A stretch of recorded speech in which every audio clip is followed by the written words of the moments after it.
Tate-Holly here, local business owner and cat enthusiast. Is your cat making too much noise all the time? Is your cat constantly stomping around, driving you crazy? Is your cat clawing at your furnitures? Think there's no answer? You're so stupid. There is. Kitten mittens. Finally, there's an elegant, comfortable mitten for cats.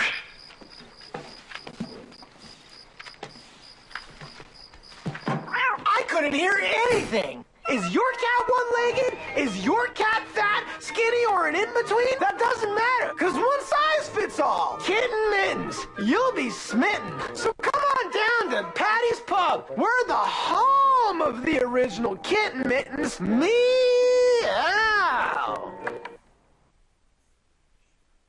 Hello, ladies, man. My name's Kent Folger.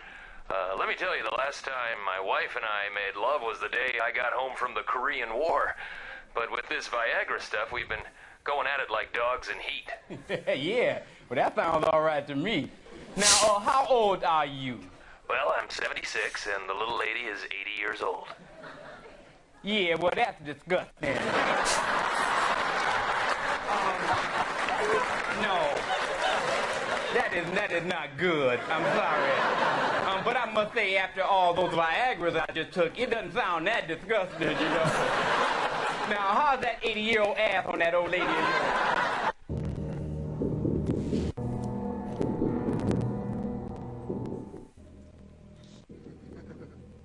Nice night for a walk. Nothing clean, right? Your clothes. Give them to me, now. 12-gauge autoloader. The 45 long slide with laser sighting. Phased plasma rifle in a 40-watt range. The Uzi 9mm. Wrong. Sarah Connor. This is 1L19. Westbound and Olympic approaching Overland. I'm a friend of Sarah Connor. I was told that she's here. Could I see her, please? No. Where is she? I'll be back.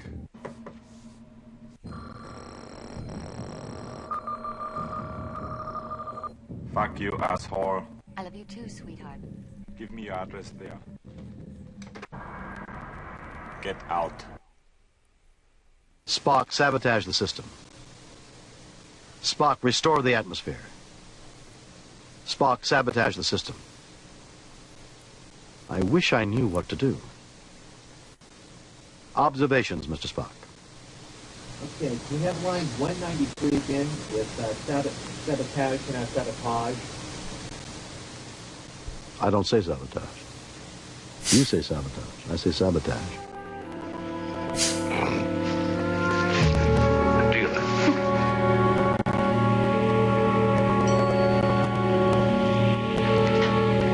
Is this why you sabotaged my ship? Oh, it has not been sabotaged. We had to make some changes in it to adjust it to us. You said we? Yes, of course. Give us your thoughts about your future and what you expect next as a challenge to your title. I love it. I love it. I'm going to go home tonight. I'm going to drink a Coors Light. That's a Coors Light because Bud Light won't pay me nothing. I'm going to sit out with my friends and family. And hell, I might even get on top of my wife tonight. See y'all later. Brock Lesnar, ladies and gentlemen.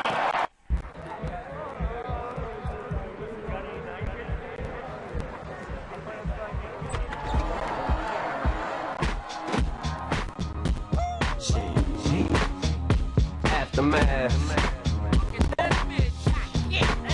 There she goes, shaking that ass on the floor, bumping and grinding that pole. The way she's grinding that pole, I think I'm losing control. Get buzzed, get drunk, get crunk, get fucked up. Hit the strip club, don't forget once, get your dick rubbed, get fucked, get sucked, get wasted, shit faced it, pasted, blasted, you drink off, get a new drink, hit the bathroom sink off. Wipe your shoe clean, got a routine going, still got a few chunks on them shoestrings showing I was dehydrated to the beat, vibrated, I was revived. live as soon as this bitch gyrated them hips and licked them lips, and that was it. I had to get Nate Dogg, get this thing some shit. 2 to the 1, from the 1 to the 3. I like good pussy and I like good trees. Smoke so much weed you wouldn't believe, and I get more ass than a toilet seat. 3 to the 1, from the 1 to the 3. I met a bad bitch last night in the D. Let me tell you how I made her leave with me. Conversation and Hennessy. I've been to the motherfucking mountaintop. Heard motherfuckers talk, seen them drop. If I ain't got a weapon, I'm a Welcome to the Inappropriate MMA Show! What's up, fuckers? So, right before I started, I saw Roger. Where's this fighting again? I mean, why is this guy still fighting? It can't be good for him. It can't be good for his health. I don't think he should have fought after this. I don't think he should have fought after UFC. And then he certainly shouldn't have fought after that fucking soccer kick. But why is this? You know, if they ever... I feel like he's fighting because he needs money. And if this union thing ever happens, which I don't really like unions, the intent is usually good, but they're so easy to corrupt. Which, you know, is just like everything in politics, and it's really sad. But I sure hope that part of the union training is take a couple, like, money management classes. Because some of these guys should have some money stored away, and they don't. Hell, fucking Donald Cerrone, I just heard him on Chael last week. I know I'm a little behind. It takes a while for me to catch up on stuff. But, I mean, he just didn't pay any taxes for I don't know how many years. And he said he lives paycheck. I think he doesn't now, but he was living paycheck to paycheck. He would fight, and he would spend all his money on buying something. No payments, no anything, just, oh, I want that, and that costs $50,000. Okay, here's $50,000. Now, there's a practical aspect to that that's smart, because it's yours. It can't get taken away from you. There's no, if shit goes really bad for Donald Cerrone, and I hope it doesn't, and I don't think it will, but if it does, he can't just lose his shit. People can't just come, oh, yeah, well, yeah, you're still making payments on it, so now it's ours now. It's at least his, so it helps protect it a little bit, but, you know, alright, that was weird. But anyway, I really gotta I need to fucking get on the internet and get a fucking external, and back this bitch up and reformat it.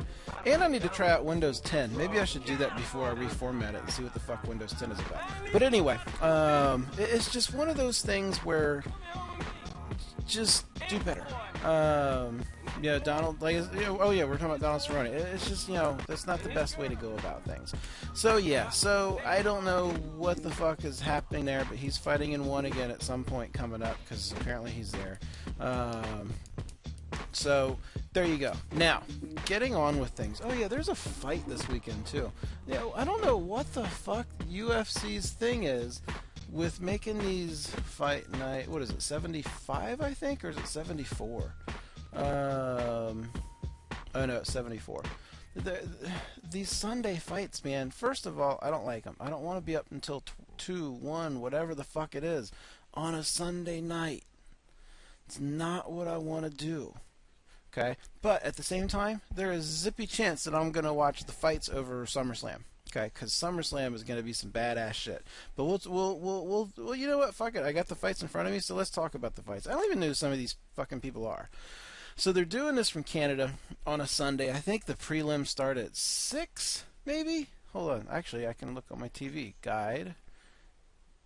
Day. And channel 400. Enter. Alright, so yeah, oh, the prelims start at 7, the Fight Pass prelims. So yeah, they're going to have me up until midnight or later on a Sunday. It's not going to happen. So I don't know. I guess it has to do with football. They're trying to, football's back, so I guess we're going to get some weird shit coming up again. So anyway, on the Fight Pass fights, which if the prelims start on Fox Sports 1 at 7, that means these probably start at about 6:15, 6:20, somewhere in there. Misha Serkunov, that's a guy, versus Daniel Jolly. Alright. I don't know who they are. I'll go with Daniel Jolly because he sounds like a guy.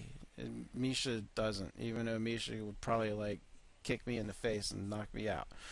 Shane Campbell versus Elias Silverio. I don't know who either of these people are. I guess I'll go Shane Campbell because he sounds American and I'm racist. Chris Kalidas versus Chris Beal. I kind of know Chris Beal. I really should start going to UFC's site because they probably do show some pictures. I know they don't show all the pictures. They have that fucking silhouette for someone not long ago on his UFC return. Like they couldn't just use the fucking picture that you used before. Yeah, I mean, I'll go Chris Beal because I recognize the name. Marcos Rogério de Lima. I'm pretty sure he was from Tough Brazil 3 with Chael and Vanderlei. Versus Nikita Krylov, or Krylov, depending on how you spell it. I vaguely remember Nikita Krylov, and I think he was pretty good, so I'm going to go with Krylov. Yves Jabon versus Felipe Arantes. Didn't Yves Jabon just fight, or am I just confused in the head? There's a lot of people stepping up on some short notice fights. April 25th. No, I guess he didn't just fight. Okay. Yeah, I'll go Yves Jabon. Sam Stout, that's another one. I don't know why he's still fighting. And apparently I saw some snippet he was talking about he doesn't want to think about retiring, but it pops in his head sometimes or something. Yeah, I mean, look, man, you've had your fights with what's his name? Spencer Fisher. Those were fucking great. That is an underrated trilogy that no one talks about, everyone forgets about. I don't think I saw one bad round between those two. Very underrated trilogy. And those fights alone took a couple of years off of you. Yeah, I'll go Sam Stout, I guess, because even though I don't want him to fight, I still want him to win. Marina Moroz versus Valerie Letourneau. I'll go Letourneau. Olivier Aubin-Mercier versus Tony Sims. I don't really remember Olivier Aubin-Mercier, but I know his name, so I'll go him. Chad Labrise versus Francisco Trinaldo. How are these guys doing? Because I want to go Francisco Trinaldo. He's on a 3-fight win streak. What about Laprise? And who? Oh, shit. Yeah, he hasn't lost yet. Oh, fuck, I remember Laprise. Oh. I don't know. I'm going to go... Whoo. I'm going to go... fuck, this is experience versus, like, young gun. I'm going to go Laprise. I kind of remember him. Patrick Cote and Josh Berkman. I don't know why Josh Berkman is getting another fight. He looked like... Oh, because someone tested positive. That's right. I forgot about that. Yeah, I'll go Patrick Cote. Eric Silva versus Neil Magny. I mean, look. I like Neil Magny. I do. But coming off of him getting his ass whooped by Maya, what, a month ago, 3 weeks ago? We know he can't. He doesn't have anything on the ground. And Eric Silva's a little bit different because Eric Silva will probably stand with him more. But Eric Silva has more ways to win this than Neil Magny does. And to an extent, he has more ways to win it than Damian Maia does. Because Silva could win it on the ground or standing up. So this is a rough fight for Magny, and it's a short notice fight. And I don't know. It's another one. I don't know if he would get penalized for a loss or not. I hope not. I like him, but I'm going Eric Silva. Max Holloway and Charles Oliveira. Look, it's a good fight. I like this fight, and I'm going Max Holloway. I'm a big Max Holloway fan. Just stop doing them on Sundays. Make this shit. I was really excited because my night tomorrow night, I didn't know this was a Sunday fight. I was going to have the fights on one computer. I was going to have NXT TakeOver on one computer, and I was going to have my PlayStation on TV and my dog and order pizza. And that was going to kick off my my SummerSlam weekend because I'm ordering either Chili's or Mexican on Sunday night. But yeah, I'm not going to do that anymore because it's not what I thought it was, and I'm sad. So, yeah, I'll go Max Holloway, and I'll watch them this week, and they'll be good. Is Johnson Dodson 2 next weekend? What's this weekend? 21st? Oh, they're taking another weekend off?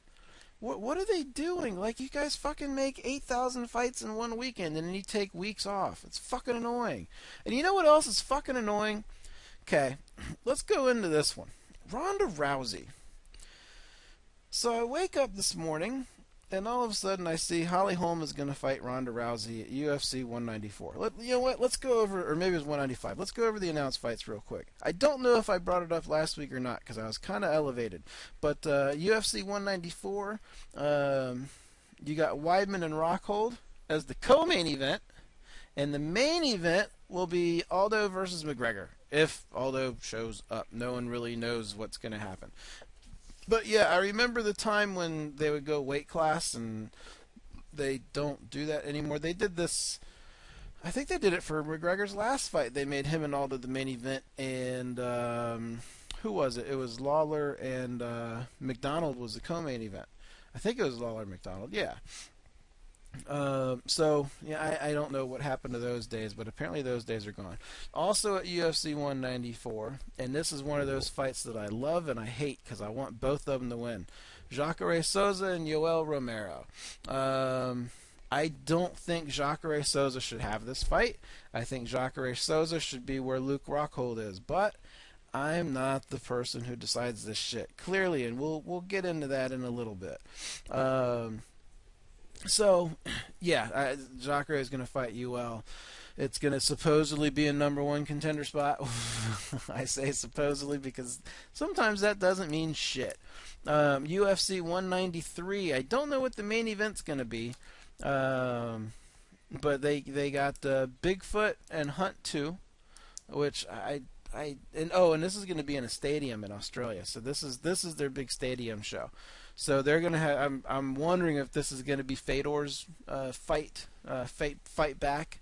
I don't know what they're going to main event it with, since they haven't done anything with Fedor or said anything about Fedor. And Fedor, his management team said that not his management team. Scott Coker, I think, said that they haven't been talking to Fedor about contracts or anything like that. It doesn't fit with what they're doing. So I would imagine that means UFC, unless Scott Coker's blowing smoke and mirrors, I would imagine that means he's going to wind up in UFC. If it's not at 205, I really don't care. I would imagine he'll get an immediate title shot, which is why we haven't heard the announcement of Fabricio versus Kane, because we're not sure if it's going to be Kane or if it's going to be Fedor while they go through the negotiating. But I'm not interested. I just don't get it. If he went to 205, I would be moderately interested. But anyway, that's what I think is going to happen at 193. They also added Carlos. Oh, maybe that's the main event. Carlos Condit and Robbie Lawler. That could be your main event right there. And that's a good fight. I like that fight. That'll be fun. Joe Lozon versus Mike Dunham is coming up on December 11th at the Tough 22 finale, which I think has started. I don't even know. I have no clue. I would imagine no one's even watching it. I haven't seen anything on the internet about it at all. But I'm pretty sure it started. I could be wrong. I don't know. I thought it started, though. Uriah Hall versus Gegard Mousasi is actually going to be in a couple weeks. That's that UFC Fight Night 75. So that's in 3 weeks, I guess, if there's a break next week. 2 weeks is 191, so yeah, that'll be next.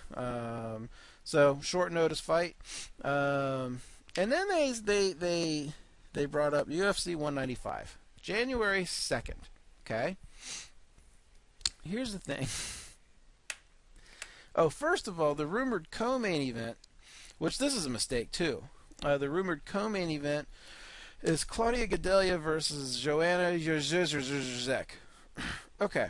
That fight is a perfect fight to put on Fox. Put it on Fox. Get Joanna some exposure. Hell, get Claudia some exposure. She's a piece of ass. Either one of them will do well because Joanna's a beast and Claudia's a hell of a fighter and she looks good. Put them on Fox. Get the exposure. Ronda Rousey never even had that. She's never been on network that I can think of. But no, they're going to make that the co-main event for Ronda Rousey versus Holly Holm. Because just what the fuck? Like, I don't understand what Holly Holm has done to merit a title shot. Dana White said he did it because everyone's already seen Miesha Tate versus Ronda Rousey twice. So no one wants to see it again. Okay, first of all, that's not true for me. I would want to see it again. I definitely want to see it again. I think Miesha Tate's the only one that's going to give Ronda Rousey any kind of a fight. I just don't see... Oops, sorry. I just don't see anybody else doing it. So, you know, I don't know what they're doing with that. Holly Holm isn't going to do shit with Ronda Rousey. It doesn't matter if Holly Holm is the best boxer in the entire world. Okay, Ronda Rousey has good hands. She's improved remarkably by that guy whose name I can't think of. Edmund. I think that's his name, Edmund. But look, the fact of the matter is, Ronda Rousey has good hands and good boxing and good striking to set up takedowns. Okay, Holly Holm has never ever done anything inside of a clinch with someone like Ronda Rousey. This is an easy paycheck for Ronda. I don't know where they're going to go.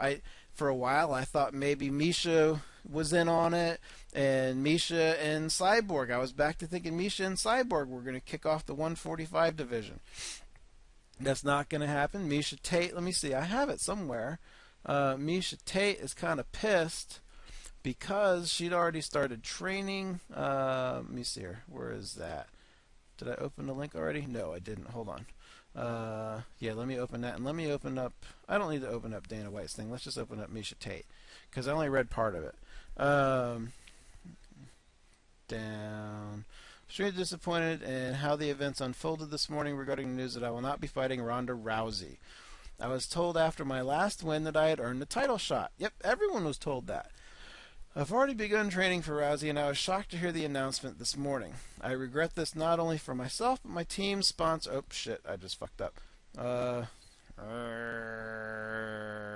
my team sponsors and the fans who like me believe my next fight was for the title. Yeah, you know, it's... I just really don't understand the Holly Holm thing. I don't know. Either way, this is an easy win for Ronda. Miesha's getting screwed. I think Dana said he wants Miesha to fight Amanda Nunes because she's on a 2-fight win streak. Motherfucker, she's on a 4-fight win streak and has been beating the shit out of everybody. So you're turning Miesha Tate into the Crypt Keeper. Now, this could also be a way for Dana to strong-arm Miesha Tate into spearheading the 145 division with Cyborg. Because there would be an interesting aspect of, you could bring in Marlos Conan, but there would be the aspect of Miesha Tate. Could she beat Cyborg? And if she did, there's your Ronda Rousey 3 match. Because Ronda Rousey, I think, is going to go up to 145. Cyborg's not going to cut. She's not going to go to 135. If she was going to, she would have done it by now. She's clearly, it's very, very simple. There's no danger to her health. Just fucking adjust your workout routine and drop a little bit of muscle mass. That's it. You think Kenny Florian, when he fought at 185, was able to lift and do all the things and be as strong as he was when he got to 145? No. Diego Sanchez, same thing. Fucking Anthony Johnson, I guarantee you Anthony Johnson's stronger now than he was at 170. So it's silly. It's ridiculously silly. Drop a little bit of weight. That's just kind of how it goes. That's life. But she's not going to. So Ronda's going to have to chase her. And she will. I fully believe that she will. I don't know what the hell kind of other fights they're going to have. You know, maybe that'll be their Fedor returns fight. I have no clue what they're going to do. And I'm expecting Fedor to go to UFC if what's his name? Coker says they're not discussing anything with him about money, I don't see why he wouldn't be going to the UFC. So anyway, those are the upcoming fights, and that's the dumb shit that I just don't understand regarding this genius move of making Ronda Rousey and Holly Holm. It's a fight that no one is clamoring for, no one wants. But whatever. I just don't get it. Let's see here. Fedor, I already talked about him. Oh yeah, South Carolina. Where's this article? Go for it. Oh, speaking about women's MMA, I'll do this real quick. So Sugar Shane Mosley, it has a fight coming up, and he's pissed off. I'll just do a quick summary. There's I guess a quote I'll read real quick. He's pissed off because boxing, and it's true. I didn't really think about it, probably because I don't watch boxing. Boxing does not treat women's combat sports the way mixed martial arts does. He says there's a lack of respect for women, and for women fighters is an embarrassment. And I can understand that. So he's taken the $1 million baby fighter, who apparently still fights, and he's made her, I guess, the co-main event, or at least put her on his pay-per-view, which is, again, it's a nice thing. It's something I never ever thought of. So I thought that was an interesting thing, I guess, because boxing is just for me. I gotta sneeze. Excuse me. Sorry. Ooh, here's a story that oh, no, you know what? I'll come back to that. Close. Here we go. South Carolina becomes the first state to approve 2 versus 2 MMA. Okay. Here's the thing. This stuff is on YouTube. Apparently, this is the 2-on-2 shit that has like the obstacles and stuff that people have to fight around and fall on and shit like that. What the fuck are they thinking? Like, I would joke that we're gonna wind up with tag team shit, and we could turn this Miesha Tate, Ronda Rousey, Holly Holm thing into a triple threat match, and I would be okay with that. That would be fun. I would imagine Miesha Tate would be taken out relatively early because Ronda doesn't like her and Holly Holm doesn't like her, and it's a tougher fight for Ronda. But regardless, I bet within 5 years, hell, I bet someone's already tried it now. Someone has tried a 3-way professional mixed martial arts fight. Fucking somewhere in Russia, it's happened. Well, I mean, we've seen the tag team shit in Russia, so why wouldn't they do a triple threat or a fatal 4-way? Why the fuck not? So here's the thing.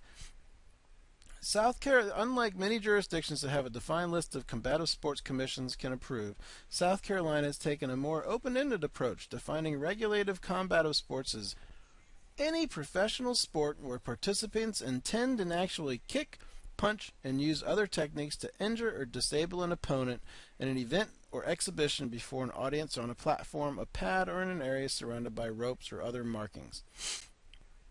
Regulations go on to not require contests to be 1 versus 1, though they did think of reducing to writing the fact that you can't fight an animal in the Palmetto State with Regulation 2024-3, reading the Commission will not sanction events involving animals other than human beings, nor issue permits for events in which they participate.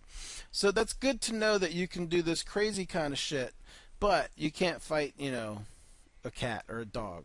I'm guessing it's for bears because there's motherfuckers out there that want to fight bears. And back then, that was a big circus show shit. Now fucking Khabib Nurmagomedov is trying to bring it back for some reason. So that's going to happen at some point. I would imagine in the next couple months. I just don't know. I don't know what the hell what the fuck makes them think this is a good idea. Like, it's just... Yeah, I have a theory, okay? Hear me out. There's, you can take IQ tests and things like that. Well, every person in the world has to take a test. And the test is a common sense test. It's not an IQ test. It's a common sense test. And if you don't pass, nothing bad is going to happen to you. It's hell, no one even really needs to know until right when things happen. It's science. We got to just fix science so it can happen. But if you don't pass, you live a normal life. But if you're getting ready to do something stupid, there's a DNR on you, and pedestrians aren't allowed to stop you from doing that dumb thing. It would help just kind of clear things out. If someone does something dumb, then boom, science, you know it's dumb because a little light goes off.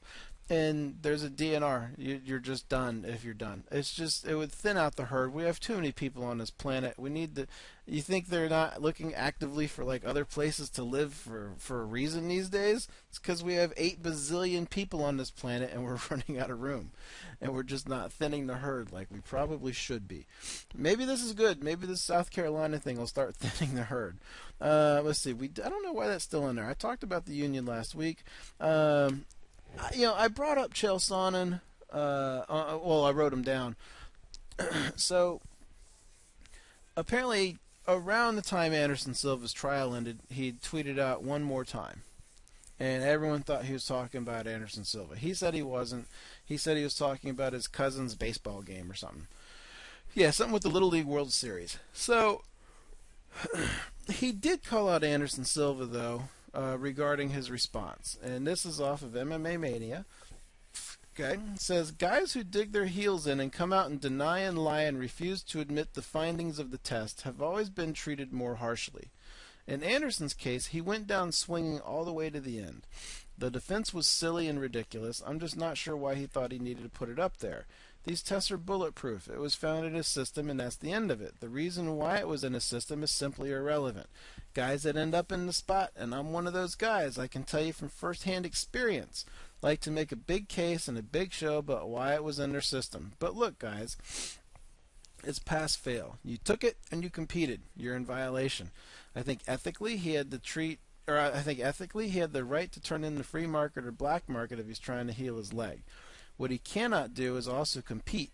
He's got to choose one. He didn't need to touch on 5 different dimensions and insult everyone's intelligence. Just tell everyone, yeah, I did it.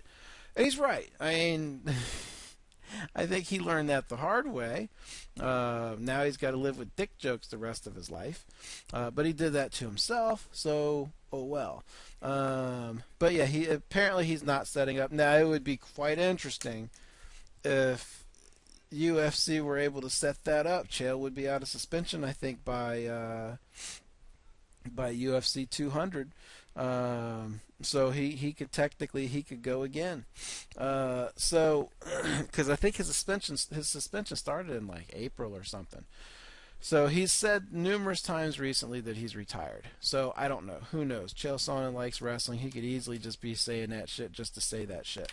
An article that I didn't really read, but I wanted to bring it up. Fight Metric is working on something called heat maps, and it's new technology to determine how much time each fighter spends controlling areas of the octagon. And I say octagon because I think Fight Metric only does UFC now. I could be wrong, but I think he does. I think it does.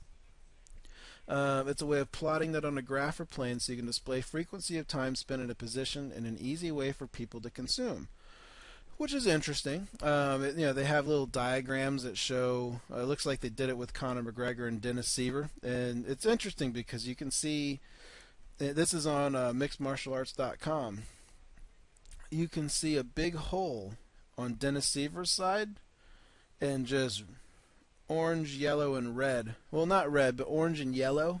Very deep, right where Conor McGregor was, right in that hole, right in the center of the octagon. Conor McGregor just completely controlled the center of the octagon.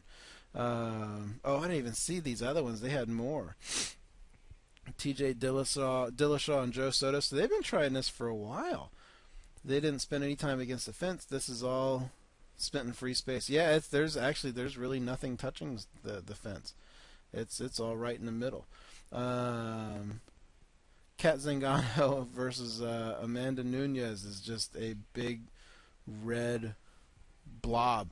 Shortest combined distance, 186 feet in a complete round. Wow, that was in round 2. Farthest. Oh, look at that. So T.J. Dillashaw and Joe Soto had the farthest combined distance in the complete round at 3,036 feet. Wow, it's interesting. I think that's an interesting thing they're working on. It would be fun to see some of that stuff. All right, let's see here. We did announce fights. We've done the fights for tomorrow.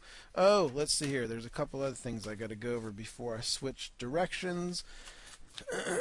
So, okay.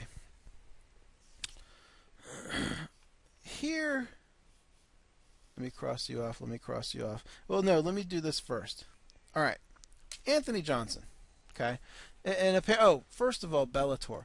Apparently, there's a fighter who's one of Quentin Rampage's fighters, and Bellator wouldn't let Quentin Rampage corner him, and now the fighter is actually suing Bellator, which is an interesting lawsuit because Bellator's got some deep pockets right now. So I guess he lost. I don't know. I didn't watch. But yeah, they. Oh, hold on. Let me see here. In that letter obtained by. So he says they didn't, but Bellator complied and said that there are guidelines sent in the letter. Bellator is willing to grant you permission to corner Mr. Starrett pursuant to paragraph 12E of your May 29, 2013 promotional agreement, provided that during the course of your permitted cornerman duties, which including without limitation at weigh-ins, other pre-bouts, and events itself, you strictly abide by Bellator's conditions, including without limitations those contained in paragraph 20 of your agreement, as well as those set forth. The letter went on to state Jackson cannot do or wear anything Bellator deemed inappropriate. Jackson's main argument... Jackson's lawyers advised him not to attend because of his Bellator contract. Well, look. Oh, was it not a Bellator fight? Oh no, it was a Bellator 140. I don't know. Maybe I should have read this first, but this is a really fucking long article. I mean, it's like, holy shit, it's really long. I'm going to wait and see if anything happens, and we'll talk about it later, because I just really don't want to read all that. Donald Trump, we're about to switch gears. Well, before I get into Donald Trump and Ronda Rousey, Anthony Johnson, okay? Apparently earlier this week he was in a gym, allegedly, and I say allegedly, but it sounds like he did it. He hasn't denied it. He took some, now this is a guy who's had issues.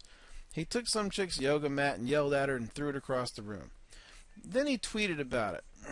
In his tweet, or maybe his Facebook, if you get in my way, or any other athlete's way again, I think he just said athlete, I'll throw your yoga mat across the gym again. Don't ever run your mouth at me again. You won't win the battle. I will. You need more than stretching to help that beat up body.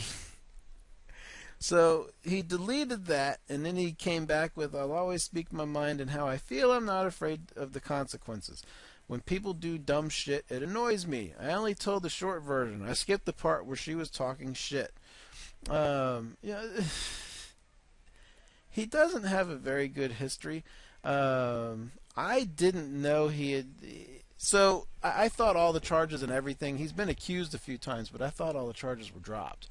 He actually pled a no contest back in 2010, which as far as I'm concerned is guilty.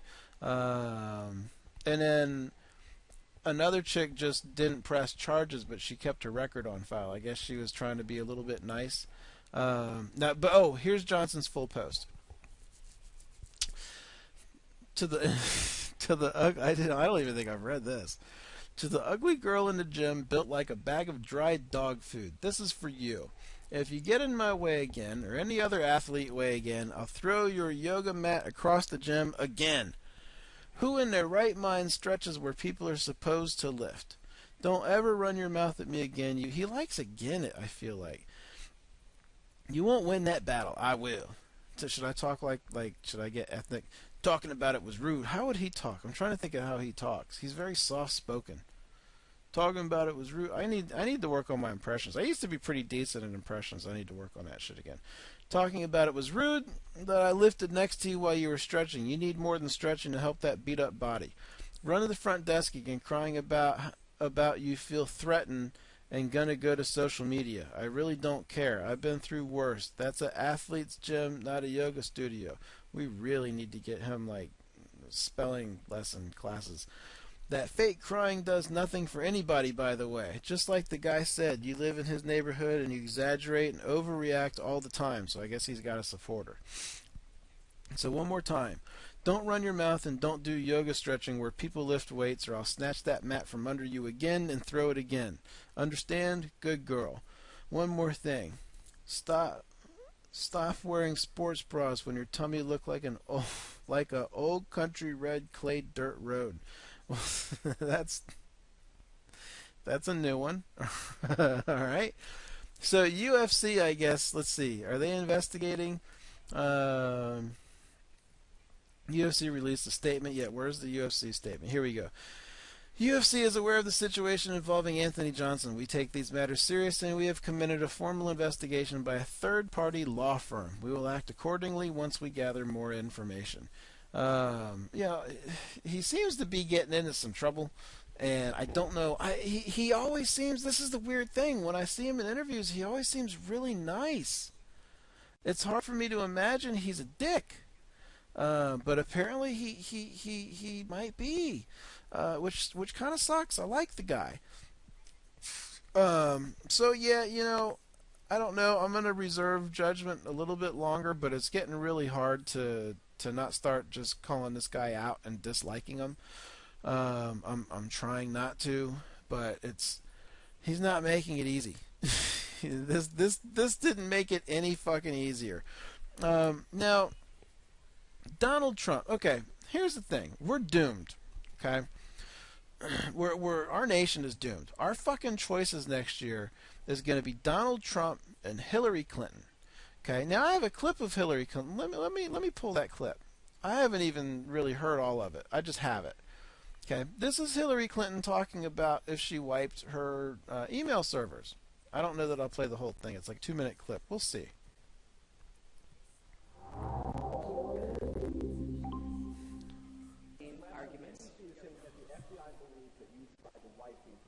Oh, holy shitty audio. Well, my personal emails are my personal business, right? So we went through a painstaking process and turned over 55,000 pages of anything we thought could be work-related.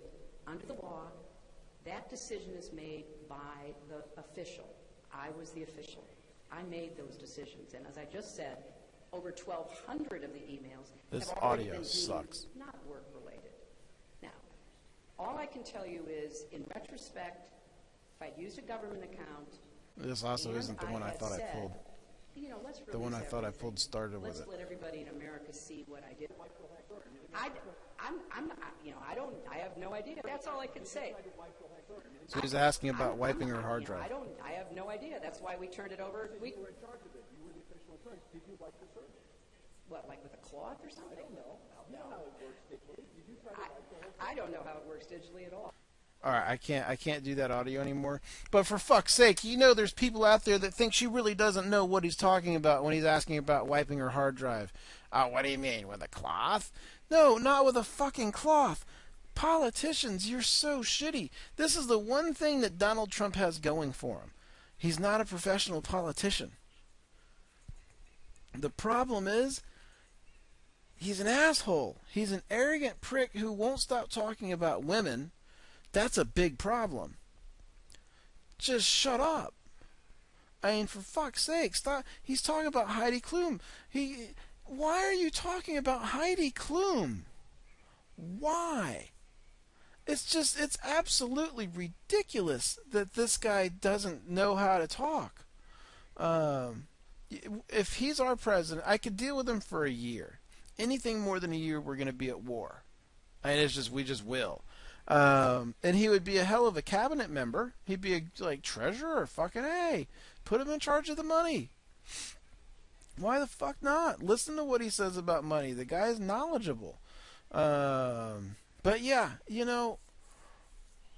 someone brought up fighting with him, and if he supported combat sports and women. Or no, that's what it was. If he supported, I guess, women in the military. Yeah, fighting in combat roles. He said yes, because they're really into it. And then Donald Trump has to name drop everybody, because that's how Donald Trump is.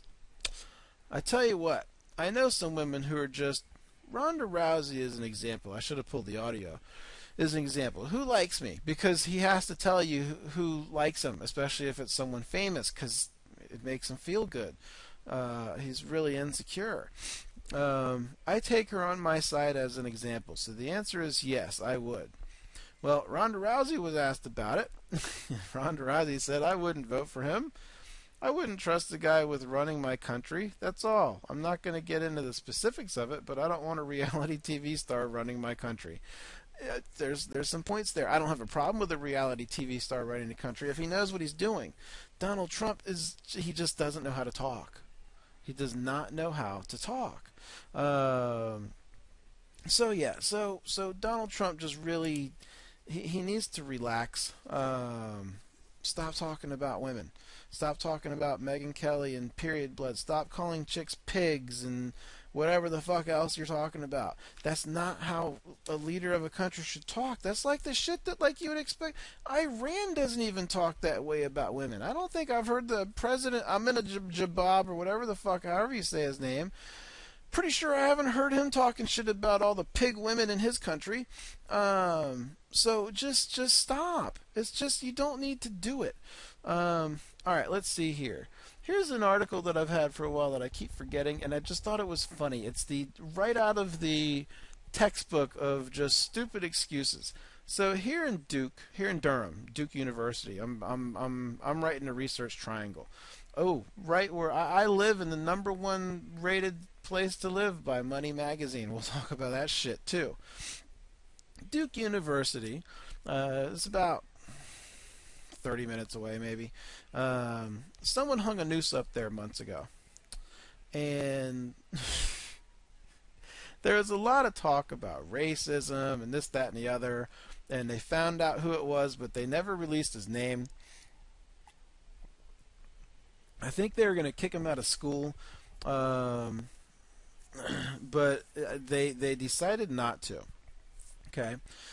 He's written an open letter of an apology, and he will be eligible to return to class next semester. So here's the thing, and this is where we get into some crooked stuff. Okay, the student, this is a college student at Duke University. Duke University is a hell of a school. Okay, this isn't fucking, Radford. Okay, this is a real university. Duke Medical School is phenomenal. Okay, so a college student at Duke, probably white, because no one knows who it is. He says, "Ooh, I can read the entire letter?" Oh, hold on. I didn't know they had a link to the entire letter. I only read the, I got to read the whole letter. Okay, where is it? Hold on. How long is it? Is it really long? Oh, you know what? It's really long. I'm not going to read the whole thing. Okay, so he says that he was playing with the string while sitting with friends and left it hanging because he truly did not appreciate the historical sensitivity of a noose hanging in a tree. A college student at Duke. This is a quote, "My purpose in hanging the noose was merely to take some pictures with my friends together with the noose, and then texting it to some others inviting them to come and hang out with us." No mention of the noose, but why wouldn't people want to come hang out around a noose?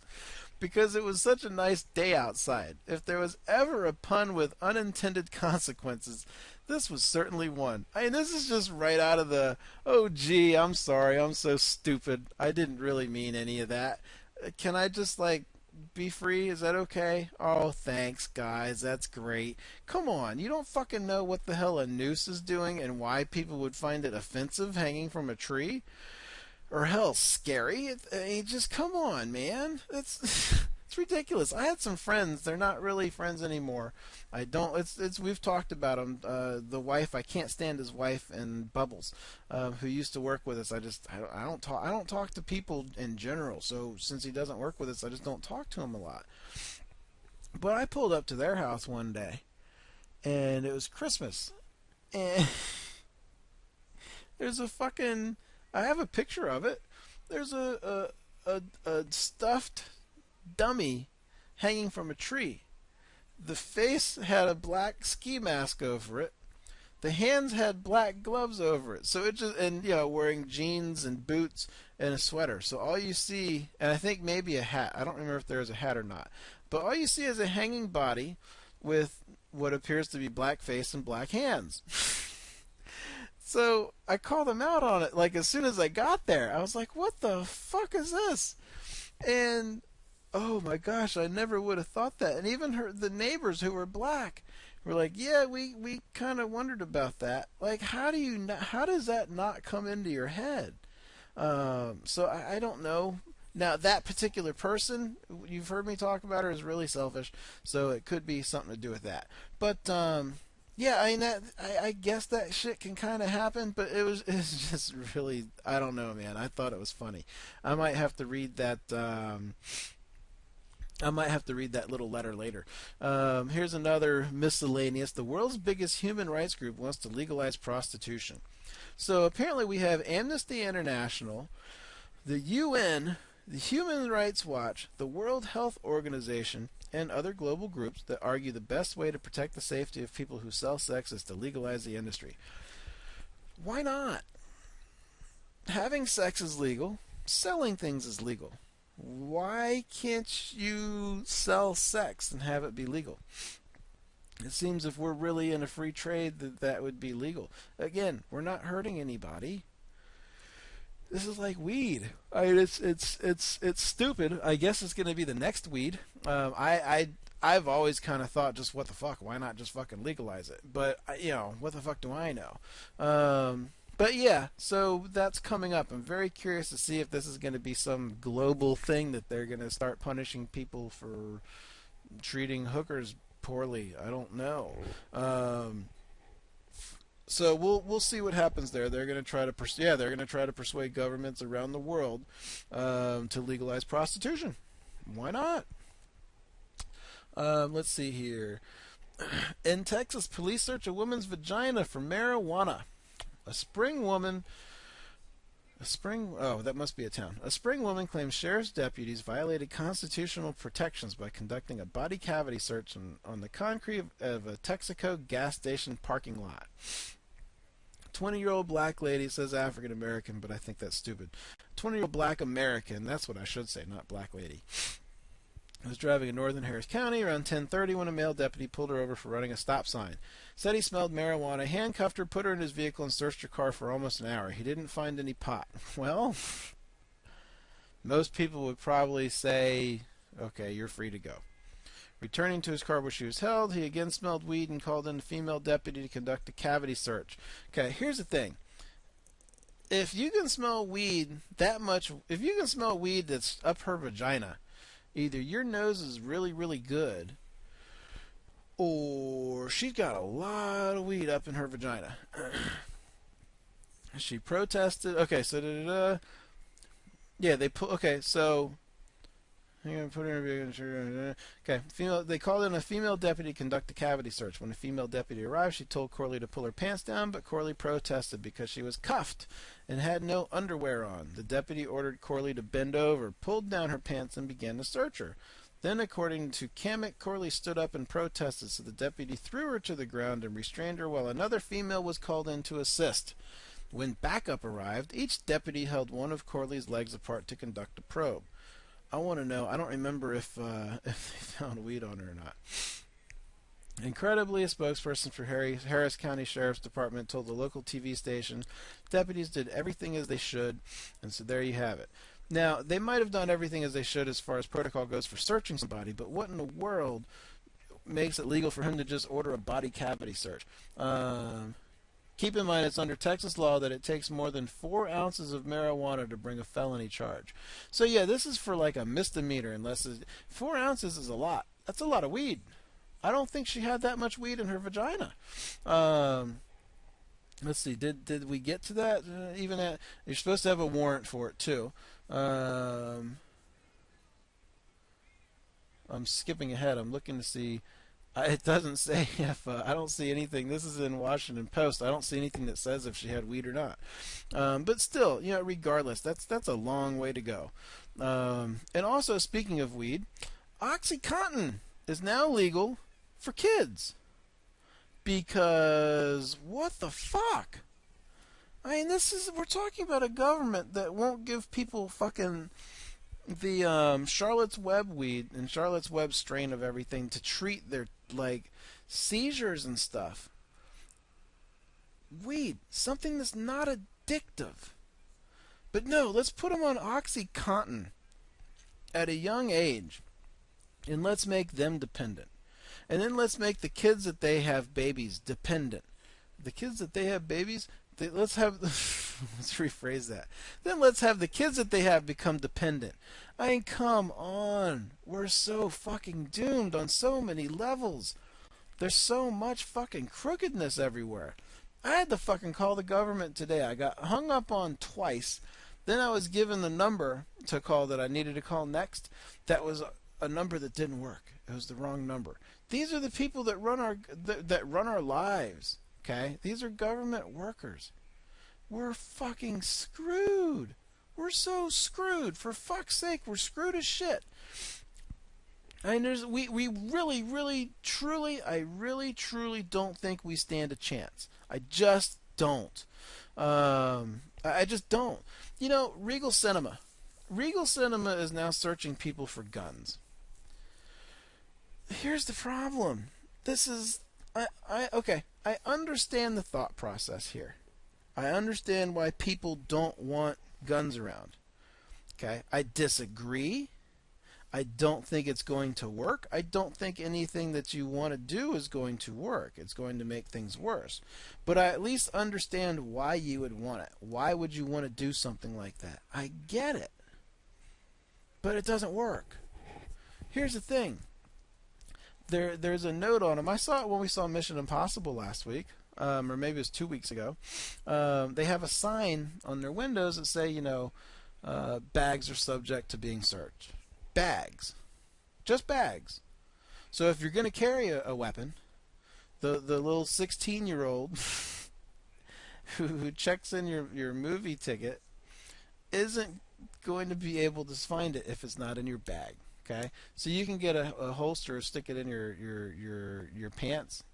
You could fucking just have wear it on your hip and wear a jacket. No one will know the difference. I guess some of them maybe have metal detectors, but the fact of the matter is, guys. First of all, I think the last one, it's always a white guy. There's something, I need to find it. I saved it somewhere. Something comparing like all the crazy crimes that white people do. And black people are like, and you're going to get on us? We only do this, and you guys like shoot people and mass murder people and do this and that. And I was like, yeah, okay. All right. You're on to something there.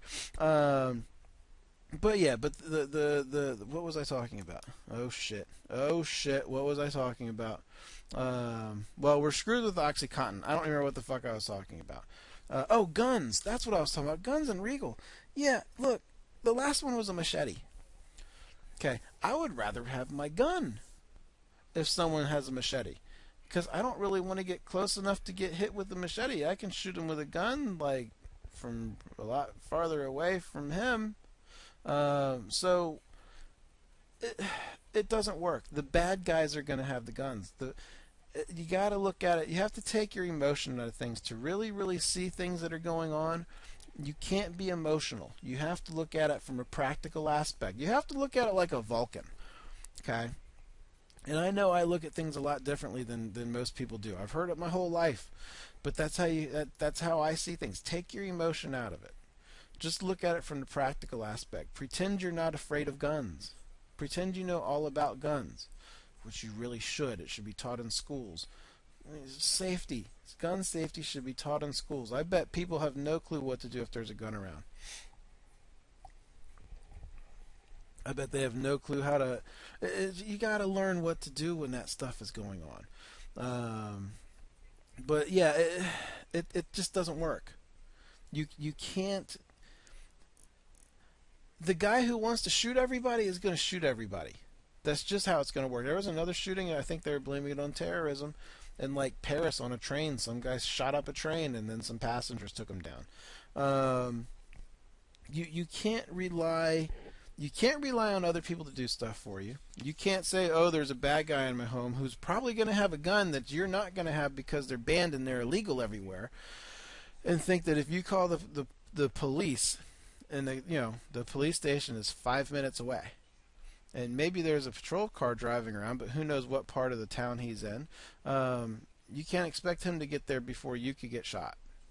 You just can't. You have to rely on yourself. You have to rely on you and what you can do. Don't rely on other people. That's the practical aspect of it. When you're in a situation like that, these movies, go watch a fucking movie. These movies, these ideas that come in these movies come from somewhere. They come from things that have happened. So you just gotta keep that in mind, man. Let's see here. What else? What else was I gonna bring up? Durham murder rate. Here's one. The Durham murder rate is 8 times higher of young black men than the national average. Well, why? Why do I have this saved? I don't even remember saving this. I must have saved this accidentally because I have no clue where this came from. Yeah, I don't even remember. Usually this kind of stuff I read, like I have like opinions on. I'm going to unsave this because I have no clue where it came from. That's been on there for a while. I just never really thought about it. Look. Yeah, we did Oxycontin. Okay, so let's get on to the last 2 topics. These are the most important topics. America's Got Talent we'll start with. Okay, we're in round 2. And I have some audio from some people. I got 3 singers and a comedian. I think that's all I pulled. Oh, and I have the Heidi Klum responding to Donald Trump because Donald Trump should be talking about rating women. He said Heidi Klum. I don't know how it came up, but he said something about Heidi Klum. Well, she's not a 10 anymore. So this is Heidi Klum's response. So you girls ruled the stage tonight. You really, really did. And I have to say, there are so many of you. You kind of remind me of like an ant colony because there's so many of you. You're all in sync. You make beautiful things happen, and I loved it. And I'm giving you guys all a 10. I'm giving you a 10. You know what I'm talking about? Heidi definitely knows about the 10s. Judges, you guys are looking amazing tonight, especially you, Heidi. I don't care what Donald Trump has to say. You are a 10. Always. Yeah, let's put Heidi over. So yeah, just Donald Trump, just stop talking about chicks. Just don't. That's not what a president is supposed to be doing. Okay, so these are 2 black guys, and I like them. I like what they did. I don't know that I'll play the whole thing because I am going to play 2 entire performances here coming up. But I like these guys. This is Craig Lewis. This is the Craig Lewis Band. I dig them. I dig what they're doing. They're neat. Oh, she make me weary. Them young girls, they do get weary. Wearing that same old shabby dress. See if I can turn this up. When she gets weary, try a little tenderness. All right, that's better.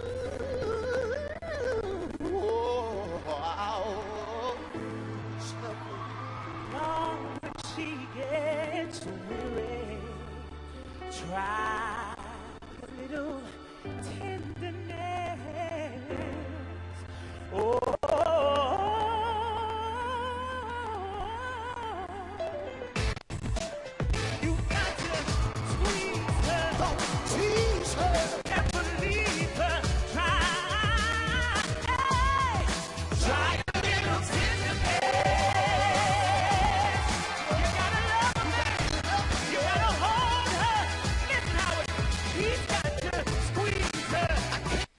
Yeah, I dig those guys. I like them. They sound cool.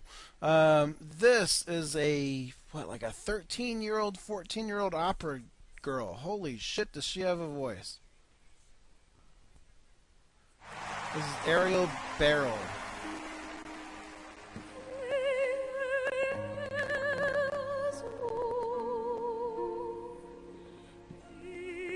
not gonna do this order. I can't. Let's fast forward. Skip ahead. Whatever the fuck you call it.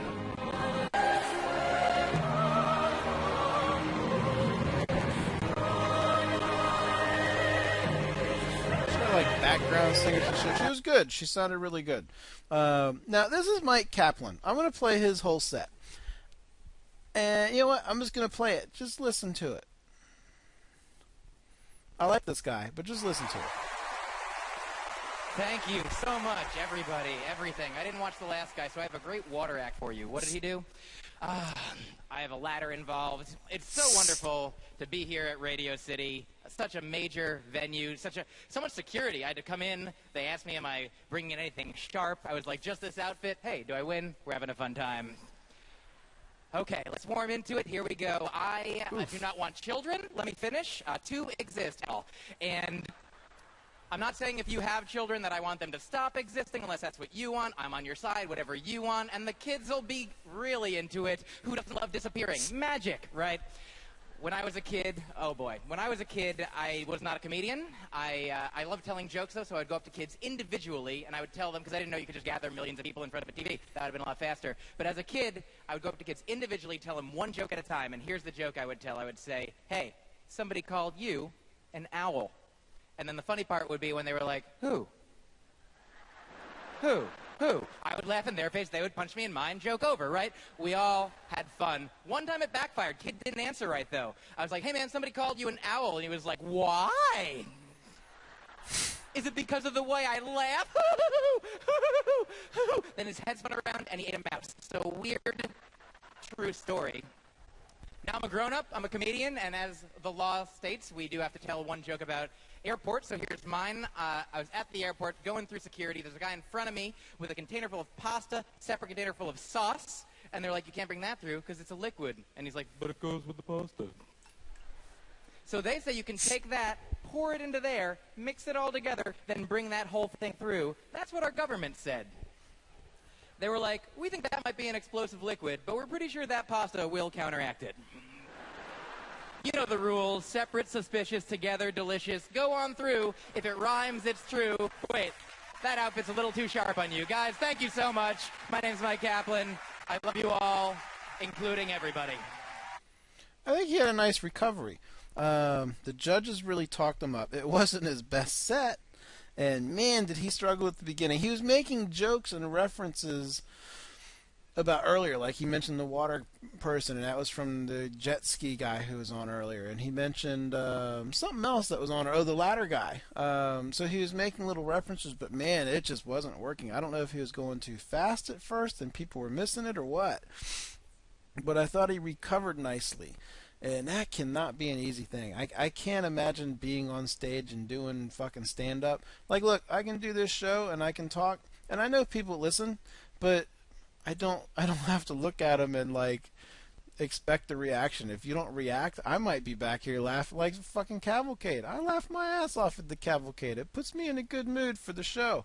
You guys might be like, oh, fucking A, when is this over? But I don't know. I don't see you. I don't hear the silence. I'm just here kind of doing stuff. So I can't imagine doing what he's doing and then recovering from it. And he recovered really, really well. And I think every comedian has probably done it. I have a friend who's a comedian, Ramin Mustafavi. Went to high school with him. Can't wait till election time comes up because we always have good political discussions. They're fun. So I know... You know, I know one, but I just can't imagine what it's like going through that. So here's 3 Shades of Blue. I'll play a little bit of them. It was an interesting song choice. This is that rock pop group that they've done pretty well. I kind of dig them.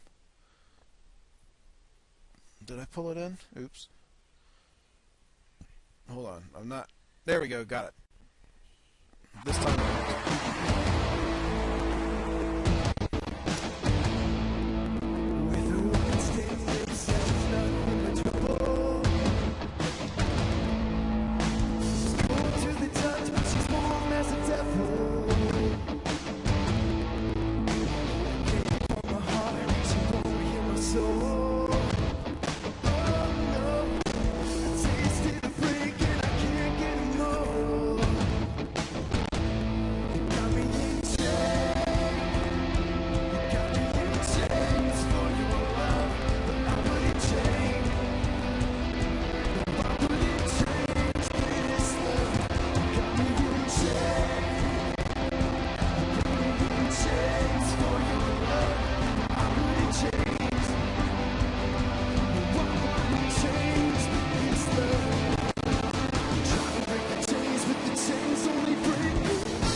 That was interesting.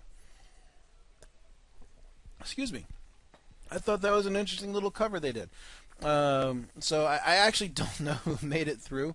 I haven't watched the results. I know a couple people who did. I know, and man, there was some shit. You want to see some crazy shit? Watch the ladder guy. He's fucking awesome. There are a couple others that were decent. There's a couple dance groups that are okay. But the ladder guy he was a little bit stiff, and he fucked up on one of them. He had 3 different ladders. The third fucking ladder, man, he climbed up 18 feet and balanced 18 feet in the air on a ladder. And that was just, I don't know that I've seen something that risky. And I guess I have those fucking guys with the swords who did the balancing act. That was pretty fucking risky. I don't know. That was, watching him do that was really, really something. I was just edging my seat on that shit. Now, then there was this girl. And this girl, what's her name? Sharon Irving. Okay. I took my dog out. And I came in and went into the bathroom to put my shit on my face. Ooh, by the way, I am staff free.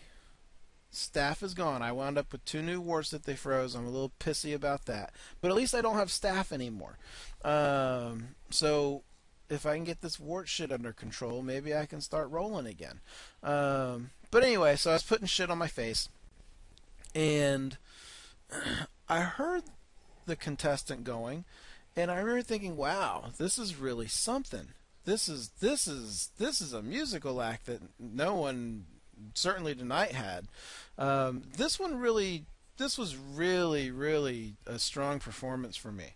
So we'll see how she does. But let's listen to this. This is Sharon Irving. I'm sure she made it through. I might play her whole song. One day, when the glory comes, it will be ours. It will be ours. Oh, one day, when the war is won, we will be sure. We will be sure. Oh, oh. The biggest weapon is to stay peaceful. We sing. Our music is the cuts that we bleed through. Somewhere in a dream we had an epiphany. Now we right the wrongs in history.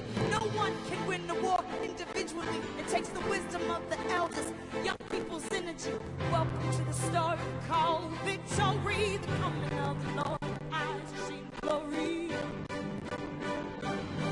Now the war is not over. Victory isn't won, but we'll fight on to the finish.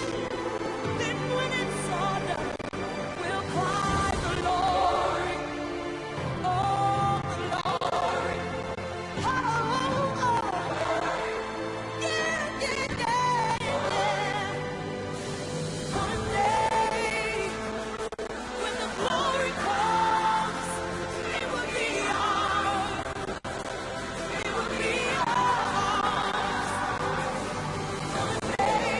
One day, the war is won. We will be sure. We'll be sure. Glory,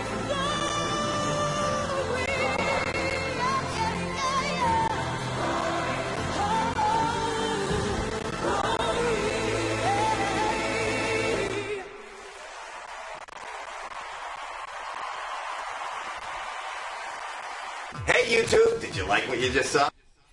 I thought that was a hell of a performance. That was just, wow, holy shit. How about that one?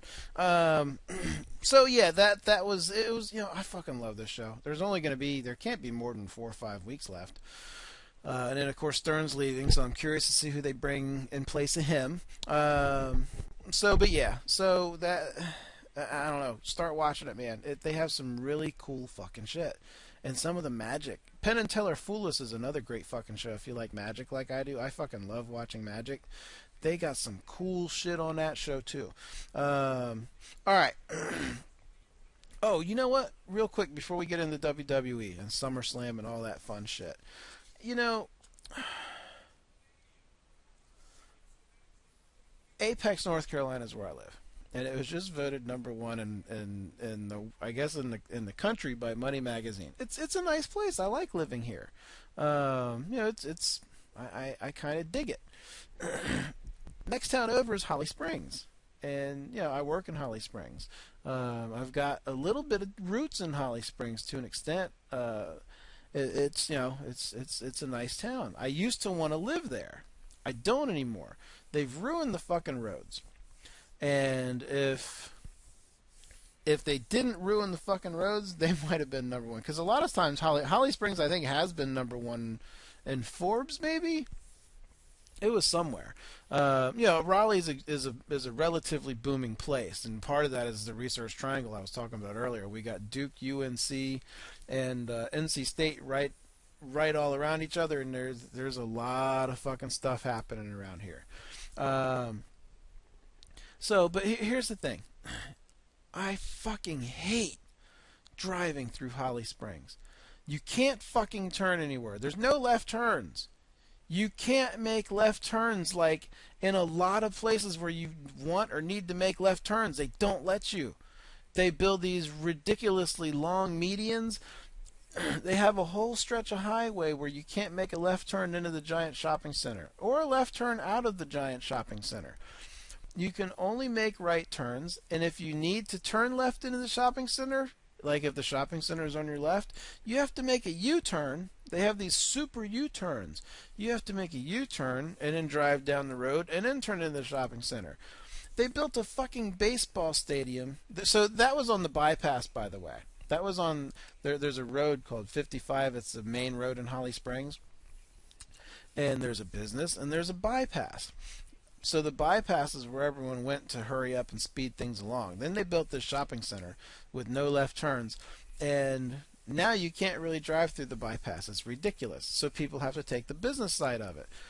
Well, now on the business side of it, they decided to build a giant baseball stadium and start a baseball team, which the name of it, which is a really phenomenal name, the Holly Springs Salamanders. Because what says tough sports team like a salamander? So, they've ruined 55 now. So you can't make left turns. You can't drive through 55. They have a traffic light at the fucking baseball stadium that should just be flashing yellow. It really doesn't need to be there, but I understand for baseball games, it should be flashing yellow unless there's a game. It doesn't. One car comes up in the apartment complex that faces the baseball stadium, shares the intersection. One car. And everyone's just sitting there waiting for shit to stop, or at this red light. It's fucking nerve-wracking. And it's not just there. They force you into these U-turns everywhere. It's such a fucking nightmare. I really, really don't like driving through Holly Springs. So Holly Springs, if you didn't fuck that... Oh, they had an open house last night with all the shit going on. And it was people were getting stuck in Old Town Holly Springs for like an hour in traffic. So get your shit together, Holly Springs. All right, now... This weekend, there's two things this weekend. There's that UFC fight, but who really cares? I need to bring this up, NXT TakeOver Brooklyn. Saturday night, we have NXT TakeOver Brooklyn. I don't know much about NXT. I don't really watch it. But I will go over the boxes here real quick. We have Apollo Crews versus Ty Dillinger. We've got Baron Corbin versus Samoa Joe. Samoa Joe's the one that fucked up, what's his name, Tyson Kidd, broke his neck, so hopefully he's not breaking people's necks anymore. Sasha Banks versus Bayley. I know Sasha Banks, I don't dig her, we'll talk about her on SummerSlam. I don't know Bayley, I don't know, I'll watch this, but it'll be whoever I think is hotter, which will probably be Bayley. I don't really like Sasha Banks. Blake and Murphy versus the Vaudevillains. Tag Team Championship. I don't know who the fuck they are. Justin Thunder Liger versus Tyler Breeze. I've heard of Justin Thunder Liger, but I don't know who it is. Finn Balor versus Kevin Owens ladder match. Now this one I like. I know Kevin Owens because of SummerSlam, and I saw Finn Balor one time fight Kevin Owens. I think he took his title, and that was in Japan for that Fedor show. And that was a good match. So this will be a good match, but the fact that it's a ladder match, that just makes me really happy. I'm really excited about that. Ladder matches are just fucking fun. Now, SummerSlam is Sunday night. Starts at 7. Now, that said, let me see here. I need to pull it up. SummerSlam 2015.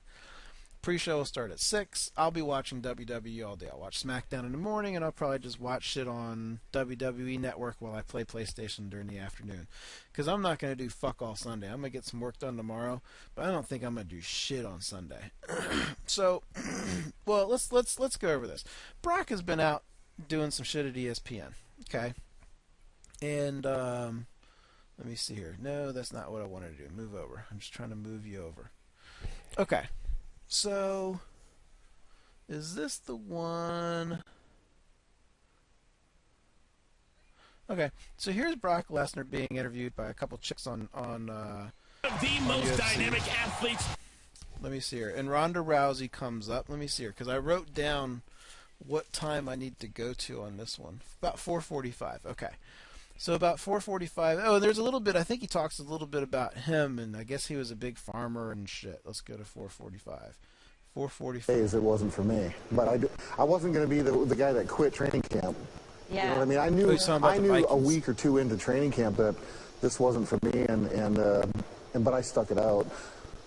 But then the transition to the UFC built my brand, made me who I am, and it made me be able to come back to the WWE and be who I am today. I kind of want to talk to you about Ronda Rousey. I mean, that's the big name in UFC right now. She's been so incredibly dominant. What do you think? Does she need to have somebody come up and step up and be a tough competitor for her? Well, I think she's a super athlete in a weak division. I really do. I think that she is a man amongst women in the women's division. And I take my hat off to her. She's doing an excellent job at what she's doing. I don't know how she's juggling everything. I mean, movies and this, that, and the other thing. And then going to Brazil and kicking butt over there and doing all the stuff she's doing. My hat's off to you, Ronda. But I really think, I'm not taking any talent away from her at all. But I think she's a super beast, super freak in the women's division. Absolutely. I think she'd be as successful in the WWE, quite frankly, if she wanted to go there as she has been in MMA. So, last question here. I know that you are on Mike and Mike. You talked about how much you like farming, right? Yes. Grew up on a dairy farm. Oh, yeah, I don't care if he likes farming. Apparently, wrestling is just his hobby. He just wants to farm, and wrestling lets him buy a bigger farm. So, whatever floats your boat, man. All right, now there's another interview I haven't really heard. Let's see. Oh, I think I heard a clip. I need to find it, though, and I didn't hear all of this. Brock Lesnar compares Dana White to Vince McMahon, and I thought it would be an interesting one. I have a clip just of that, but I don't know if there's anything else interesting in it. So let's see what this is first. Oh, good. The audio is awesome on this one, too. They don't like that one. But do you like it, though? Do you thrive in that atmosphere? Absolutely. Okay, I can't listen to the audio. Let me see if... I think it's this one. I might have to find it because NASCAR comes up. Whoa, fuck! I might have to find a better version when Diver's on. They're always interesting to bring up Dana White, former boss. He recently exchanged a competition on Twitter called wrestling. That's fake. You're a guy that's been a part of, the Octagon and UFC as a champion, as well as a professional wrestler. What's your reaction to the comments that it's fake? Well, of course, Dana, it's fake, all right? Everybody knows it. Of course, Dana, it's fake, all right? Everybody knows that. But of course, Dana, it's fake, all right? Everybody knows that. But it's still the same. You're promoting the same thing we're promoting. Dana White is promoting fights. We're promoting fights. It just so happens that we get a little more longevity out of our fight and out of our fighters because of the circumstances. It is a staged arena. Everybody knows that. And if you can't turn WWE on Monday night and get something out of that show and be entertained, then there's something wrong with you. So Dana probably in his defense, is promoting fighting, but it's the same thing. He's trying to sell pay-per-views. He's trying to sell money fights. It's the same racket. Same racket, but there's a different night. It's non-rehearsed, right? Non-rehearsed, yeah, absolutely. But I mean, the business model is the same. It's identical. It's true. Entertainment. And I think Vince McMahon is better at it than Dana, and that may rub Dana the wrong way. It's true, though. The business model is the same. WWE wants to make matches that people want to see. Shit that's fun. That's what Dana White's supposed to do. And that's why we're getting Ronda Rousey versus Holly Holm. Because Vince McMahon would never let Ronda Rousey versus Holly Holm happen. You know what? That's a tweet. Hold on. I'm tweeting that right now. Vince McMahon never, ever would have let Ronda Rousey versus Holly Holm happen.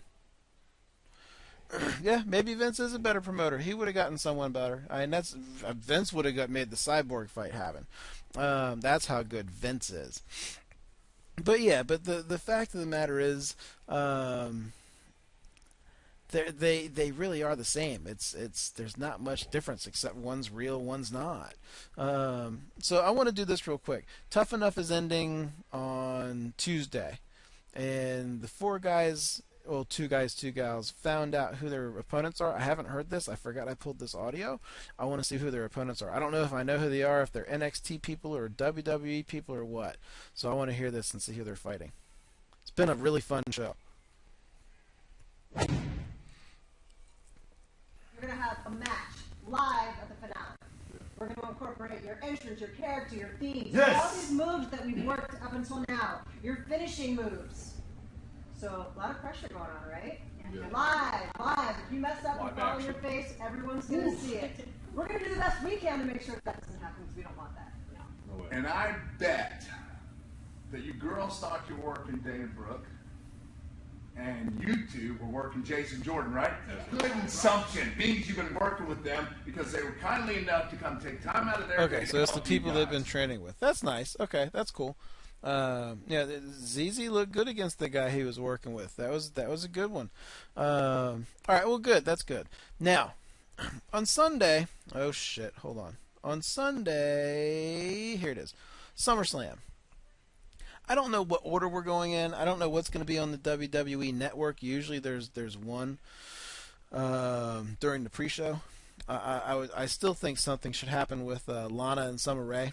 Jon Stewart is our host. That'll be fun. Who doesn't like Jon Stewart? Primetime players, they got a fatal four-way for the Tag Team Championship. Primetime players, the champions, Los Matadoros, Lucha Dragons, and the New Day. I would imagine Primetime players wins this one. They got a triple threat for the Intercontinental Championship. Ryback, Big Show, and The Miz. I got The Miz. Miz is smarter than those two. Miz is going to get his ass beat and thrown out and forgotten about until he can capitalize on something. It's a triple threat match. There's no disqualification. So I got Miz. Tag team match. Tag team match. Bray Wyatt and Luke Harper versus Dean Ambrose and Roman Reigns. I got Dean Ambrose and Roman Reigns. Though I got to say, Bray Wyatt's, I would think he's owed something. He's been putting a lot of people over, I think, lately. But I got Dean Ambrose and Roman Reigns. Stephen Amell from the Green Arrow Ranger. No, Green Arrow. Yeah, Green Arrow. And Neville versus Stardust and King Barrett. I don't fully understand what's happening here. I guess he's just a fan and wants to fuck around. And they're like, all right, cool, let's fuck around. Yeah, I mean, I'll go Stephen Amell and Neville because there's no reason that they would have a celebrity come in and lose. Kevin Owens and Cesaro. Now, this one will be a good one. Kevin Owens is going to be fucking beat, though. He just did a ladder match the night before. Now he's got to fucking deal with Cesaro. I don't know who's going to win. They should have Cesaro win, but I feel like they need to give Kevin Owens a bone because he really hasn't done anything since he switched over here to the WWE. So I think Cesaro is going to be that bone. Triple threat elimination. Team Bella versus Team Bad, who I don't like. That's that Sasha Banks chick is in that. Maybe I'm racist. I like Tamina, though. She's not black, though. Maybe I'm racist. I don't dig it. No, I'm not racist because I like the hot chick in Team Bella, that black chick in Team Bella. Alicia Fox, I dig her. I like her a lot. And then PCB, I liked it better when they were submission sorority. Paige, Charlotte, and Becky Lynch. I'll go Paige, Charlotte, and Becky Lynch, but I have a feeling Team Bad is going to win. Dolph Ziggler with Ronda versus Rusev with Summer Rae. If this doesn't turn into a tag match or have something to do with Summer Rae and Lana fighting each other, I'm going to be bitter. But I got Dolph Ziggler. Randy, see, I'm not going to talk about Brock Lesnar versus The Undertaker yet. They have that at number 8, which makes no sense. But I don't know. I don't know what order they're going to go in. Randy Orton versus Sheamus. Randy Orton. That's it. John Cena versus Seth Rollins. You know what? No, I'll play his audio in a minute. I don't know what the fuck they're going to do here. I could see him giving John Cena number 16, and I could see him give Seth Rollins, making him the first combined champion. I bet something happens. There's a DQ or something. It'll be a good match, but I bet there's a DQ and nothing will change hands. Seth Rollins will get disqualified, or someone will come out and attack Cena, and we'll find out who Cena's next, big opponent is. I don't know fully where they're going with it, but that's what I think is going to happen. And then Brock Lesnar versus Undertaker. There's no reason for the Undertaker to win. He's like 800 years old. He's not. It's not like there's no reason for them to take Brock Lesnar's momentum that he has and stop it. There just isn't. The guy is unstoppable right now. It would be silly of them to get rid of that.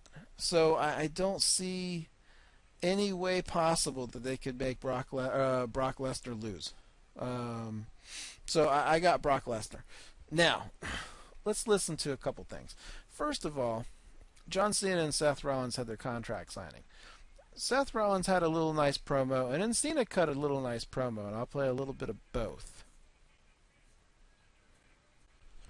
I am going to play all of Paul Heyman's promo. And John, I know you love playing the role of top of that mountain, but John, you are not Superman. I've got news for you, John. You are the villain. I like John Cena. A lot of people don't. I haven't been watching him for 10, 15 years. I've been watching him for a year and a half. Seems like a nice guy. But Rollins has a point. A lot of people hate him. You are the villain, John, and you are holding the entire WWE Universe hostage for the last decade, John. Well, if you like that, you're going to love this. More cheer. John they must have Cena cut it. Is a disease. There are some cheers there. I injected they're cutting the hell serum out of it. into John Cena that will inoculate the entire WWE Universe because John Cena is a disease and Seth Rollins is the cure.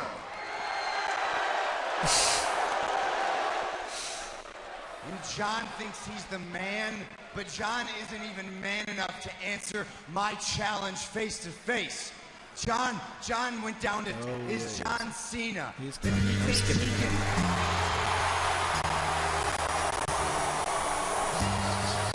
It's always like a mixture of cheers and boos. I don't get it. He seems like a good guy. All right, let's skip ahead.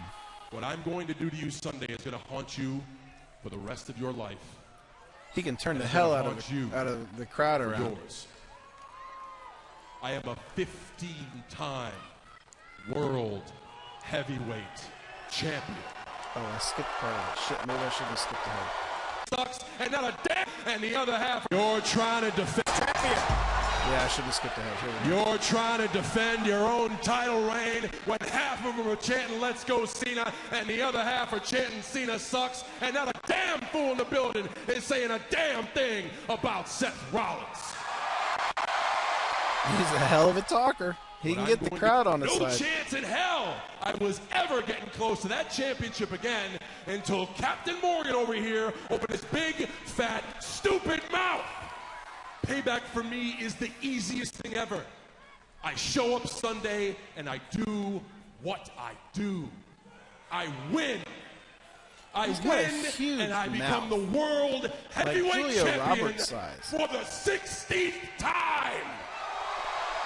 And he ties Ric Flair.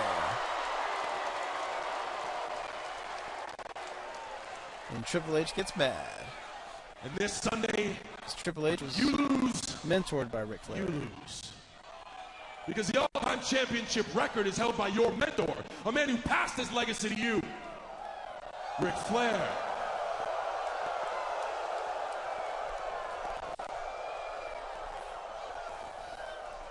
This Sunday, I'm going to prove you wrong. You ain't the future, you're a footnote. You are an absolute answer to a trivia question. Oh, there is one major difference here. He's trying to bestow it upon of this man's legacy. Bestowed to him by Ric Flair, he is trying to bestow it upon you. There is one major difference here. Triple H was never Ric Flair's. Can't say bitch. I hate that they bleep this shit out. Drives me fucking batty. This Sunday, I'm gonna make you mine. I don't know what they're gonna do there. Cena's a good talker there. Undertaker's promo.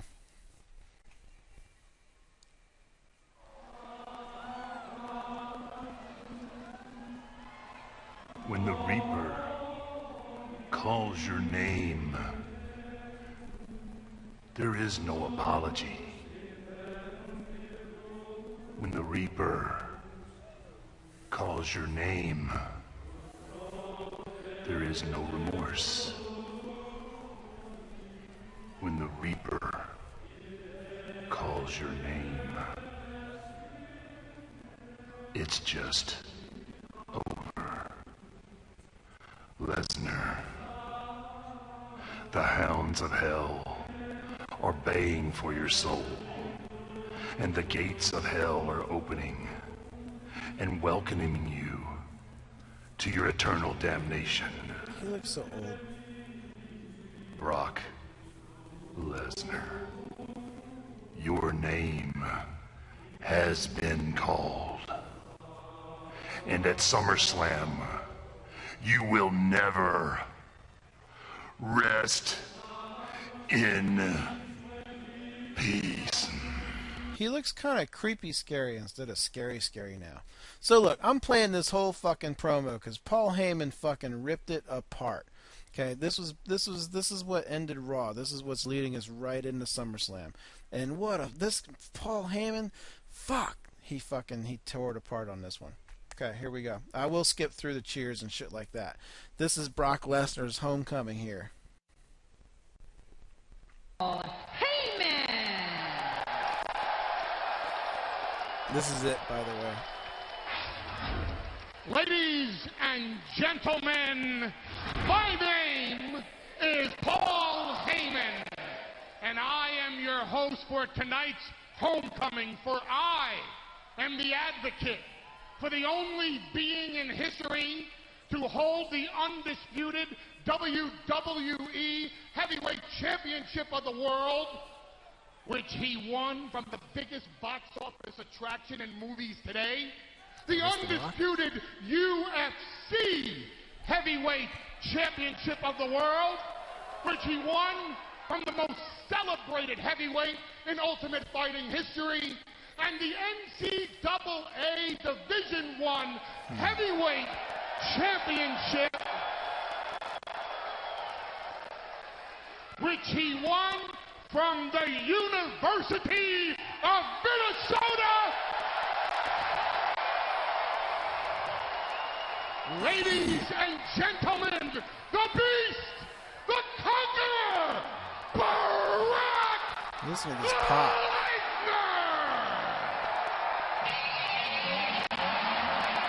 There's pop one. Pop two.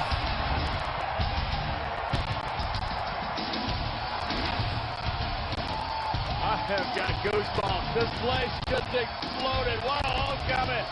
Brock Lesnar came to the University of Minnesota, standing over and suplex kick. Lesnar home. So Paul Heyman's on his knees. But listen to the crowd. Listen to the Suplex City shit. So Paul Heyman's on his knees kind of bowing to him. Mine eyes have seen the glory of the conqueror, my lord. He conquered Undertaker's streak. I know that strikes a chord. Now Taker will retire, and not on his own accord. The conqueror marches on.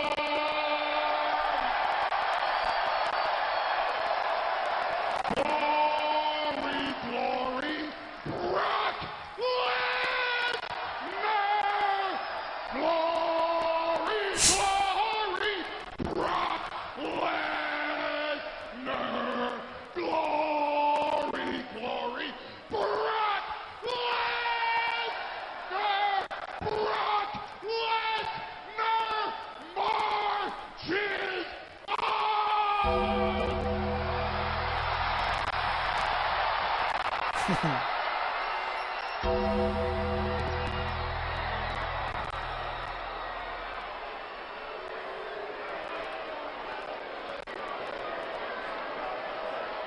Nothing happened. How long does it take for him to start talking?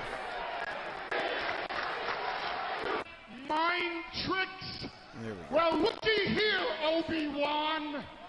This Sunday night at SummerSlam, you can get God and the devil to team up with you, and I swear to you on everything that's holy and evil, my client, Brock Lesnar, will take all three of you to Suplex City.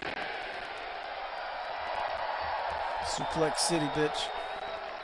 You know, Brock, ever since the referee's hand hit the mat for the third time at WrestleMania 30, The Undertaker has dreamt and fantasized and obsessed over the moment he could take revenge on you, Brock Lesnar. And then, at Battleground, when The Undertaker finally made his move, and he looked my client in the eyes, what did The Undertaker do? He went for the low blow. Boo. Have you ever asked yourself why? The phenom, a phenom that's larger than death, would go for the low blow? Because the moment The Undertaker locked eyes with Brock Lesnar, The Undertaker knew he would never go from conquered to conqueror. The Undertaker has never, not once, ever beaten Brock Lesnar. And after this Sunday night at SummerSlam, I can say the very same statement. The Undertaker never, ever will be. Yeah, when you listen to Brock Lesnar's interviews earlier, you can understand why Paul Heyman talks for him. Because now The Undertaker has the knowledge that he, the Undertaker, fears Brock Lesnar.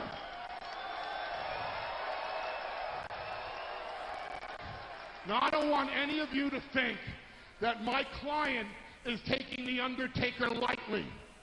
Did you see the shape Undertaker was in when he tried to bring the fight to Brock Lesnar here on Raw a month ago? You put any man in the ring with The Undertaker today, and I promise you The Undertaker has a tombstone written with that man's name on it. Only this Sunday night at SummerSlam, Undertaker, you're not fighting a man. You're fighting a beast.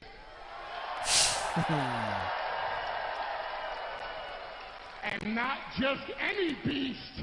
Undertaker, you're fighting the beast. The beast who put the one in what's now 22-1. This Sunday night at SummerSlam, my client, Brock Lesnar offers no respect to The Undertaker's accomplishments. This Sunday night at SummerSlam, Brock Lesnar offers you no recognition of your multiple WWE title reigns. This Sunday night at SummerSlam, Brock Lesnar offers you no recognition of your 25 years of dominance and destruction. Brock Lesnar offers you no resurrection. Brock Lesnar offers you no retribution. This Sunday night, Brock Lesnar offers you the realization you have met your... Oh, shit. Just another roof. Oh,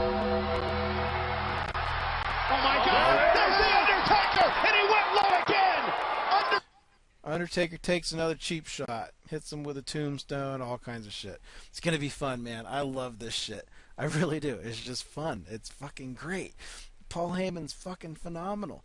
Alright, that's it. I'm out of things to talk about, which means you don't have to torture yourself and listen anymore. It's over. What? Over? What? Yes, Did you say over? I did. Nothing is over until we decide it is. No, Was it over when the Germans bombed Pearl Harbor? Hell no! Germans Forget it, he's rolling. It ain't over now. Because when the going gets tough, What? What's tough get? What's tough get? the tough get going. Who's with me? Let's go! Come on! Ah! So we're closing this one out with a song I didn't know existed until today. I found it accidentally on Paul Heyman's YouTube channel. It's a song called Suplex City Bitch by some guy named PFV out of Cleveland. So we're going to close out with him. So enjoy the fights on Sunday night, regardless of whichever ones you watch. I think I just saw that PlayStation 4 has opened up the beta, or Black Ops 3 has opened up the beta to all of PlayStation 4, so maybe you don't need to own the game anymore, which is great after I just bought 2 codes for a couple friends of mine, well, a friend of mine and for my nephew for $6, so I feel really stupid now. But yeah, fuck around, have fun, enjoy your shit. NXT ladder match, man. It's a ladder match. This is going to be fucking great. Alright, I'll see you. See ya! Oops, I might have gone too early. See ya!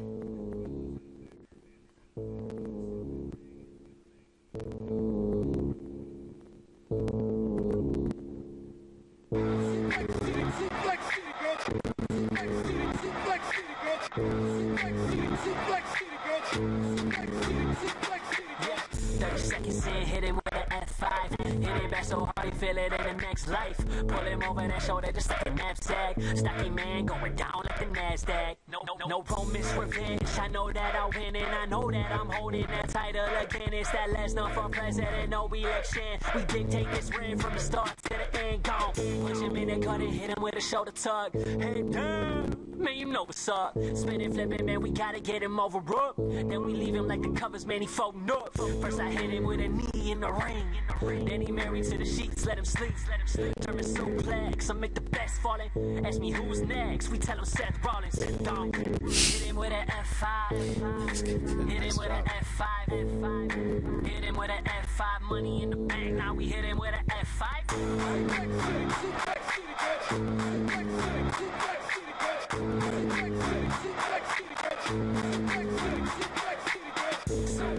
Suplex City, bitch. Hit him with a German, hit him with an F5. Suplex City, bitch. Hit him with a German, hit him with an F5. Yeah, man, we hit him with an F5. Yeah, we hit him with an F5. Hit him with an F5. German first, then we hit him with an F5. Ooh.